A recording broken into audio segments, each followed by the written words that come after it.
Ny tsy fahenolana tsy fandrenesana na koa hoe fahaverezana tanteraka ny fandrenesana dia ny fienahany fahafahan'ny olona iray mandre feo, mandre tabataba, na koa tena fahafoanan'izany tanteraka ka tsy mandrena inona na intsony ilay olona avy eo.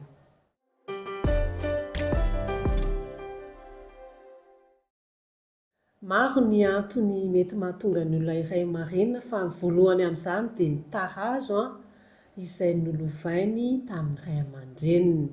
Mety efa narenina ny ray aman-dreniny dia lasa narenina ilay zanaka na ny ray amin'ny ray aman-dreniny. Faharoa, misy aretina mahazo ny sofina antsoina hoe maladie de Menière izay mety mahatonga olona iray marenina. Ny farany anisany mety mahatonga ny olona marenina dia naka fanafody na nihinana fanafody misy singa izay mitovy amin'ny poizina ka mety hanimba ny sofina ary koa mety hanimba ny aty-sofina.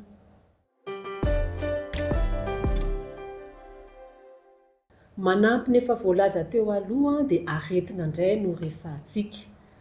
Misy aretina azo avy amin'ny mikroba miditra iza miditra ny anaty aty-sofina ataontsika hoe otite moyenne. Rehefa tsy voatsabo dia mety mitarika tsy fandrenesana. Aretina anankiray faharoa dia vokatry ny fidiran'ny mikroba ihany fa any anaty ati-doha dia mitarika ny atao hoe meningite. Misy koa aretina anankiray fantatsika kokoa mpahazo ny ankizy kely izy matetika oreillon isika amin'ny teny frantsay fa donika amin'ny teny malagasy dia mivontono ny ao ambadiky ny sofina izany hoe mifanakaiky amin'ny sofina misy ny fivontosana dia tsy mahagaga raha mety hitarika tsy fandrenesana any aoriana. Dia mahalana fa tsy dia misy loatra ty aretina fahaefatra ity dia aretina azo avy amin'ny fahavoazan'ny fantsona izay mitondra ny feo miainga avy any amin'ny ati-doha fa tsy nisy fantsona anatin'ny sofina toy ny voalaza teo aloha akory no misy aretina.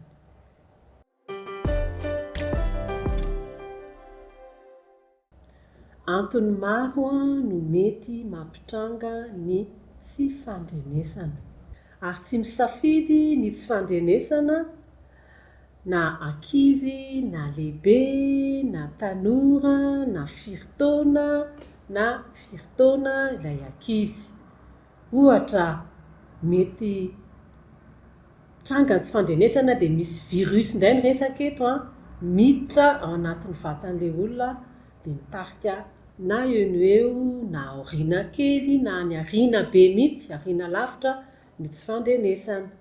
Mety mitarika tsy fandrenesana mian-dalana indray kosa nefa izany hoe nidiran'ny aretina izy na mikroba fa any aoriana be mihitsy vao mitranga ny tsy fandrenesana dia ohatra faratrana vokatry ny tabataba. Miaina amin'ny toerana feno tabataba ilay olona dia any aoriana any izy lasa tsy mandray intsony.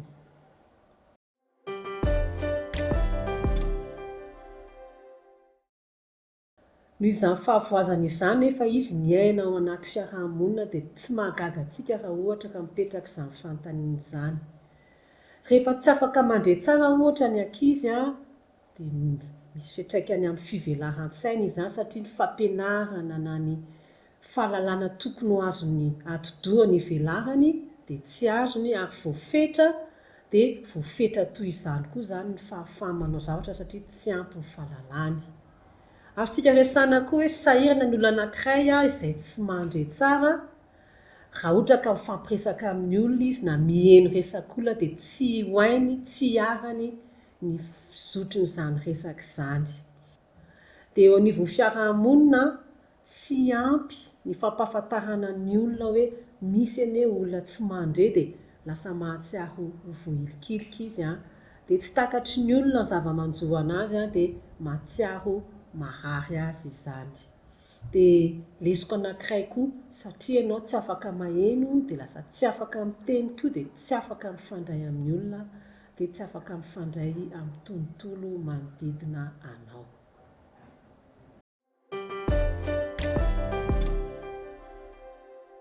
rehefa misy zavatra manjo ny vatan'olombela dia tadiavina ny zavatra hanatsarana izany satria araka nitantsika teo dia manjary misy fetezana ny fivelarany sy fivoarany. Anisan'izany fitaovana kely anankiray ampiasaina eo amin'ny sofina raha toa efa naharitra izany tsy fandrenesan'izany ary nahatonga an'ilay olona madisadisa manano sarotra azy ny fiainana satria tsy mandre ilay olona. Zavatra faharoa azo atao indray manao ilay atao hoe implant cochléaire, izany hoe ny any anaty sofina mihitsy ny misy kitihana dia ny mpahay azy manokana resaka chirurgie mihitsy dia misy zavatra apetaka zany any anatin'ny anaty sofina any dia natao hanaitaitra ny aty sofina mba hiaingan'ny feo mihitsy izay fomba iray faharoa izay.